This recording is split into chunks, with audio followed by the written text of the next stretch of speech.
चुप हो जाइए। अब देखिए, हेडिंग है हमारा सगर्ता का चिकित्सीय समापन। क्या है? सगर्ता का चिकित्सीय समापन। शॉर्ट टर्म कहलाता है ये एमटीपी। क्या कहलाता है? कहलाएगा M T P. Full form होता है इसका मेडिकल टर्मिनेशन ऑफ प्रेगनेंसी। क्या होता है? देखिए, जब कोई अपनी इच्छा के अनुसार, क्या होता है, जब कोई स्त्री अपनी इच्छा के अनुसार गर्भ में पल रहे बच्चे को क्या कर देती है, खत्म कर देती है, मार देती है, तो क्या कहलाएगा? एमटीपी या सगर्ता का चिकित्सीय समापन कहलाता है। देखिए, गर्भावस्था कौन सा होगा? गर्भावस्था पूरी होने से पहले दंपति की इच्छा से गर्भ को समाप्त करने की प्रक्रिया को क्या कहते हैं? देखो, गर्भावस्था पूरा होने से पहले दंपति अपनी इच्छा के अनुसार जब गर्भ में पल रहे बच्चे को क्या कर देता है? खत्म कर देता है या मार देता है, तो उसे हम क्या कहते हैं? एमटीपी कहते हैं। क्या कहते हैं? एमटीपी कहा जाता है। देखो, फिर एमटीपी कब कराया जा सकता है? देखिए, जब पहला तिमाही होगा, कितना महीने का?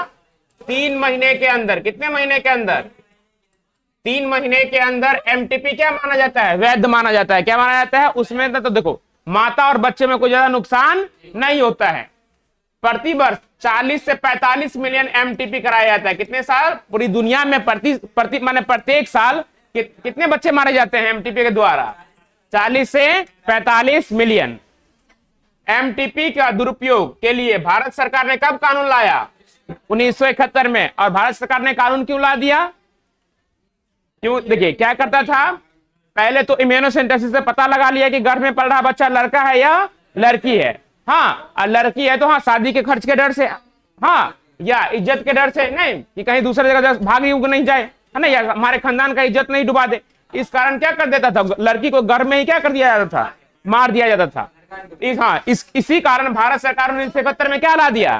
कानून ला दिया कि आप क्या कर सकते हैं? एमटीपी भ्रूण की जांच ही नहीं करवा सकते हैं। अगर जांच करवाए आप भ्रूण हत्या में आप सही दोषी ठहरे होते हैं तो इस कानून के तहत आपको क्या किया जाएगा? 3 साल तक का सजा देता है। फिर आता है कि एमटीपी वैध कब माना जाता है? तो ऐसा तो नहीं कि एमटीपी नहीं कराएगा। किसी किसी स्थिति में क्या होता है? एमटीपी नेसेसरी होता है और जरूरी होता है, तो उसके लिए अलग से प्रावधान दिया गया। ये तो कानून तो रहा ही, पर अलग से प्रावधान दिया कि किस केस में आप एमटीपी क्या कर सकते हैं? करवा सकते हैं। तो पहला है बलात्कार के कारण उत्पन्न सगर्भता। अब किसी फीमेल का क्या हो गया, कम उस दिमाग या पागल साइकेट्रिस्ट मतलब माले माथा के साथ किसी लड़की के साथ बलात्कार किया, उस स्थिति में लड़की क्या हो गई? प्रेग्नेंट हो गई। क्या हो गई? तो उस केस में एमटीपी सही माना जाएगा। उस केस में एमटीपी कराया जाएगा, ठीक है, ताकि उस लड़की का जीवन क्या रहे? सुरक्षित रहे, क्योंकि उस बच्चे का कोई बाप तो रहेगा नहीं, और वो लड़की कैपेबल भी उसको पालने के लिए नहीं होगी। तो उस केस में एमटीपी क्या माना जाएगा? सही माना जाएगा। अगर बलात्कार हुआ उस केस में लड़की क्या हो गई? प्रेग्नेंट हो गई, यानी सगर्भता रह गया, तो उस केस में एमटीपी क्या रहेगा? जायज रहेगा। ठीक है, सरकार इस पर कोई प्रावधान कोर्ट ही आदेश देगा कि क्या किया जाए? एमटीपी करा दिया जाए। फिर आता है असुरक्षित यौन संबंध बनाने से उत्पन्न। मतलब देखिए, वो चाह रहा था कि हम बच्चा नहीं ले, अब फिर भी क्या हो गया? ऑप्टेन हो गया, मैंने प्रेगनेंसी आ गई, तो असुरक्षित यौन संबंध से उत्पन्न सगर्भता के दौरान कराया गया एमटीपी क्या होगा? जायज माना जाएगा। यदि सगर्भता से माता या भ्रूण दोनों के जान को क्या है? खतरा है। क्या है? जैसे प्रेगनेंसी हुआ और प्रेगनेंसी के कारण मां का जान जा सकता है या बच्चे का जान या दोनों का जान जा सकता है, तो इस केस में एमटीपी कराया जा सकता है। चौथा, यदि सगर्भता के दौरान, किसके दौरान? सगर्भता के दौरान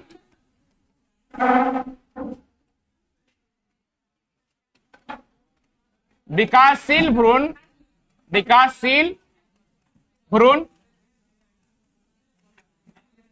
किसी प्रकार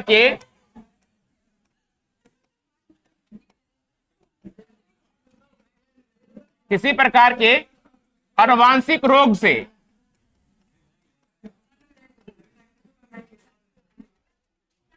ग्रसित होगा। क्या होगा?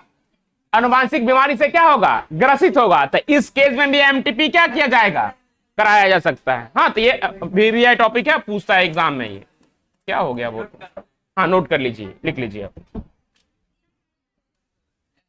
कौन सा रोग है, इसे कहते हैं हिंदी में, कहते हैं इंग्लिश में कहते हैं STD। क्या होता है,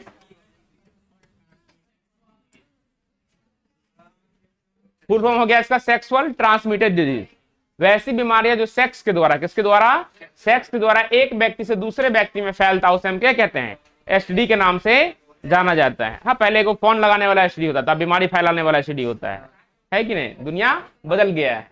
देखिए, तो STD हो गया, हिंदी में से क्या कहेंगे, यौन संचरित रोग। क्या कहेंगे, यौन संचरित रोग। हाँ, या दूसरा हो गया गुप्त रोग। कौन सा रोग, गुप्त रोग। ना दीवार सब पे रखता है, गुप्त रोगी मिले मंगलवार, है कि नहीं। हाँ, नहीं लिखा रहता है, मर्दाना कमजोरी, है कि नहीं, लिखा रहता दीवार सब पे, है कि नहीं। पूरा पूरा देखो, कहते हैं ना कि पूरा शहर का दीवार रंगा हुआ है मर्दाना कमजोरी से, और लोग कहते हैं कि स्त्री कमजोर है कि नहीं। जहां जाइएगा वहां लिखा रहता है मर्दाना कमजोरी मिले रविवार मंगलवार, है कि नहीं। दीवार सब पे बड़का बड़का अक्षर में, बोल अक्षर में लिखा रहता है।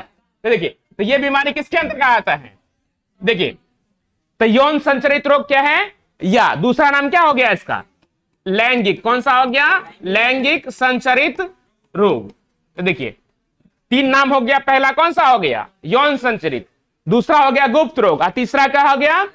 तो देखिए, तो यौन, तो माने यौन संबंध के द्वारा क्या क्या, कौन सा बीमारी, यौन संबंध के द्वारा जब कोई बीमारी एक व्यक्ति से दूसरे व्यक्ति में फैलता है तो उसे हम क्या कहते हैं, यौन संचरित, लैंगिक संचरित या STD के नाम से जाना जाता है। और इसका नाम गुप्त रोग रखा गया। क्या रखा गया, देखिए, ये बीमारी जब किसी व्यक्ति को होगा ना, या किसी इंटरनल यानी रिप्रोडक्टिव ऑर्गन में कोई बीमारी हुआ, तो किसी के पास नहीं बोलेगा वो, जल्दी किसी के पास क्या करेगा, शर्म से नहीं बोलेगा, इसलिए इसका नाम क्या रख दिया गया, गुप्त रोग। और जब बर्दाश्त से फाजिल हो गया कि अब लगेगा मर जाएंगे कहीं से, हाँ, तब डर से उसका किसका बोलेगा, परिवार में जो सबसे नजदीकी रहेगा उसको, या नहीं तो किसी दोस्त को बोलेगा, सबके पास वो नहीं बोलता है, इसलिए इसका नाम क्या रख दिया गया, गुप्त रोग रखा गया।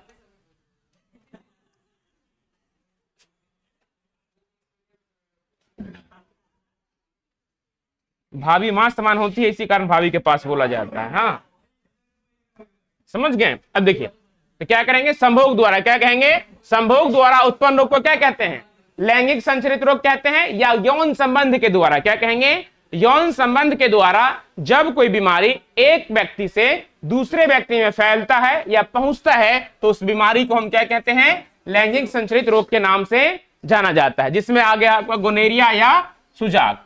हाँ, सिफिलिस, क्या हो गया, सिफिलिस, जेनेटियल हार्पिस, कौन होगा, जेनेटियल हार्पिस, एड्स और HIV, ये सारे कौन सा रोग हैं, यौन संचरित रोग है। कौन सा है, यौन संबंध के द्वारा। देखिए, जब कोई व्यक्ति किसी यौन संक्रमित रोग के व्यक्ति के साथ संपर्क बनाता है, हाँ, सेक्सुअल रिलेशन में आता है, तो जाके उसमें कौन सा बीमारी होगा, एड्स, HIV, गोनेरिया या सिफिलिस नामक बीमारी से क्या होगा, वो ग्रसित होगा। क्या होगा, अब देखिए, किसी कारणवश कोई आदमी ऐसा कोई भी कैरेक्टर यौन संबंध किसी के साथ नहीं बनाया, फिर भी क्या हो गया, वो एड्स से HIV से क्या हो गया, ग्रसित हो गया। क्या हो गया, ग्रसित हो गया।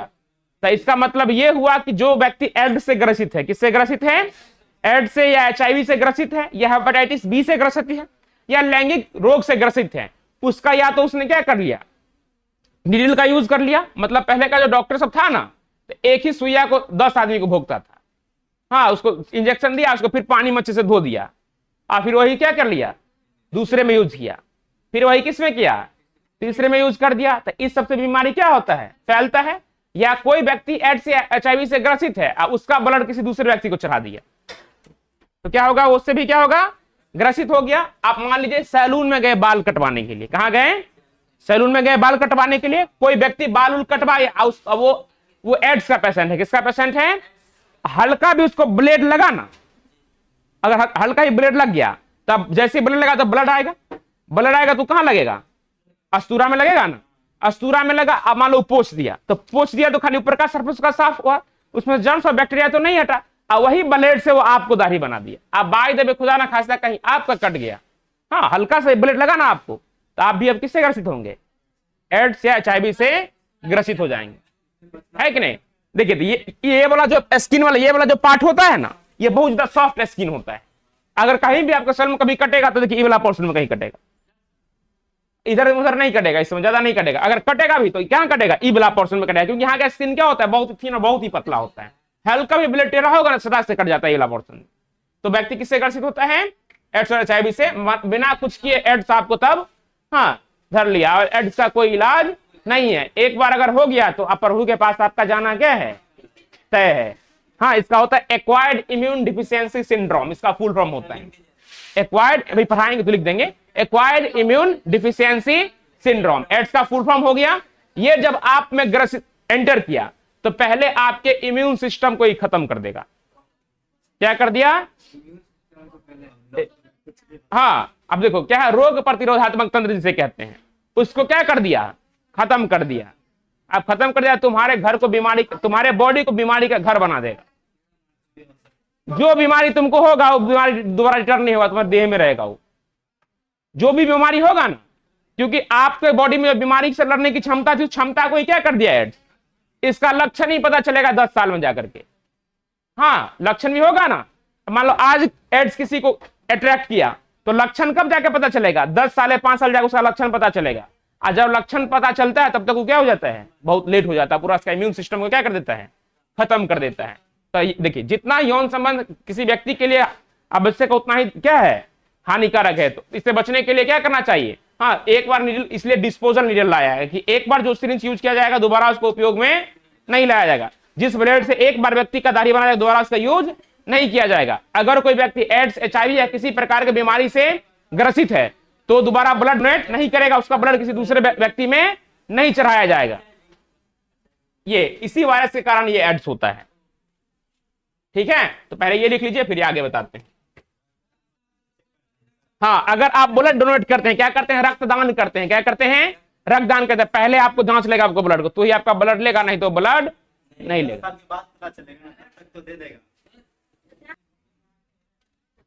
देखिए, तो यह जीवाणु जनित रोग है। कौन सा है? देखो, एक होता है जीवाणु जनित, एक क्या होता है? विषाणु जनित। क्या होता है? एक होता है प्रोटोजुआ जनित। क्या होता है? प्रोटोजुआ जनित, जीवाणु जनित और विषाणु जनित। तब विषाणु का मतलब हो गया वैसे बीमारी जो किसके द्वारा होता है? वायरस के द्वारा होता है। तो एड्स और HIV किसमें आ जाएगा? वायरस जनित रोग में। किसमें आ जाएगा? और जो वायरस के द्वारा रोग होता है उसका कोई इलाज जल्दी नहीं होता है। देखिए, तो यह जीवाणु जनित लैंगिक संचरित रोग है, जो नाइसेरिया, कौन सा? नाइसेरिया गोनेरिया नामक जीवाणु, इसलिए इसका नाम क्या दिया गया?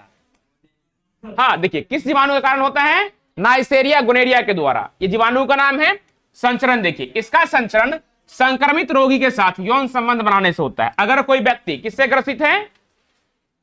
गोनेरिया या सुजाक से क्या है? ग्रसित है। उससे कोई दूसरा व्यक्ति क्या कर लिया? यौन संबंध बनाने, सेक्सुअल बिहेवियर में आ गया, तो अब वो व्यक्ति भी क्या होगा? किससे ग्रसित होगा? गोनेरिया या सुजाक से क्या हो जाएगा? तब इसलिए इसका नाम क्या दिया गया? STD दिया गया, सेक्सुअल ट्रांसमिटेड डिजीज। मतलब सेक्स के द्वारा एक बीमारी एक मानव शरीर से दूसरे मानव शरीर में जब जाएगा तो क्या कहलाएगा? यौन संबंध या यौन संचरित रोग के नाम से जाना जाता है। तो उससे पहला आपका हेडिंग क्या था? गोनेरिया। तक वो है कौन सा रोग है, किस प्रकार रोग है? तो क्या कहेंगे सर? ये जीवाणु जनित रोग है। कैसे फैलता है? तो यौन संबंध के द्वारा फैलता है। किस कारण से? तो जब कोई व्यक्ति ये संक्रमित रहेगा और उसके साथ संबंध में आ गया, हाँ, तब वो क्या हो जाएगा? गोनेरिया से। वो भी क्या होगा? अब मान लीजिए कोई सर्दी जुकाम वाला आदमी है, उसके सामने आप बैठ गया, वो छींक दिया आपके सामने, आप तो आप भी क्या होंगे? सर्दी जुकाम से ग्रसित होंगे। नहीं, नुचनी या खाद खुजली वाला है, उसके स्किन आपके स्किन में सट गया, तो आप क्या होंगे? आपको भी क्या होगा? वो बीमारी होगा। उसी प्रकार देखिए, जब यौन संबंध में व्यक्ति आ गया और जिस व्यक्ति के संपर्क में आया वो व्यक्ति क्या था? उस बीमारी से ग्रसित था। गिफ्ट में उसको क्या मिलेगा? ये वाला बीमारी मिलेगा, है कि नहीं? हाँ, देखिए लक्षण क्या होगा? मूत्र मार्ग में जलन, पेशाब में क्या ना आएगा? जलन आएगा, श्वेत द्रव का स्राव होगा ना, माद की तरह गिरने लगता है पेशाब के रास्ते से, बचाव। तो संक्रमित रोगी से बचना, है कि नहीं? मतलब मल्टीपल पार्टनर नहीं रखना चाहिए आदमी को। हाँ, मल्टीपल पार्टनर जानवर रखता है, इंसान नहीं। मल्टीपल पार्टनर कौन रखता है? जो जानवर है वही मल्टीपल पार्टनर रखता है, इंसान एक ठीक है। लिखिए।